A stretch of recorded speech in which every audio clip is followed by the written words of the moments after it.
During 2008, did you respond with less of a sense of shock than others, do you think, knowing that this has happened before, we've had crash after crash after crash? You know, that's an interesting, because you're asking me personally, and I was actually trading at that time and had to live through that moment, and so I wasn't thinking with my financial historian's hat, but when you're in the moment, just trying to survive and do the right things in that context. So no, I didn't have my financial historian's hat on the way I do at other times. But then once you get through that moment and you start to contextualize it, you know that in 1792, at the beginnings of our nation, we had a financial panic. 1819, we had a panic. 1837, 1857, 1870, 1873, 1890s, et cetera, et cetera. 1907, another famous panic.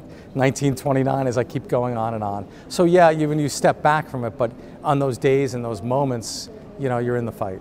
But what I would say is when there's a central regulating monetary authority like the Federal Reserve, and in our periods of history, the first Bank of the United States, 1791 to 1811, second Bank of the United States, 1816 to 36, that it's much more mitigated. There are much less of these type of panics when there is a central regulating monetary authority to check the activity to the best extent they can, and then be lender of last resort to assist in times of need. If we have fewer crises with the central bank model, are they deeper and more severe when they happen? There have been people who have made that argument.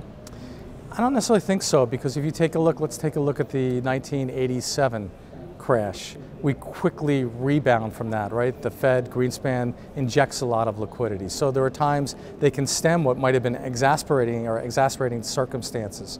So no, I don't think so, although we're in a very difficult one right now. Ben Bernanke is a great student of the Depression, but most economists, I think, would say if they didn't take the actions they did in 2008, we would have had a much more severe downturn than we actually did.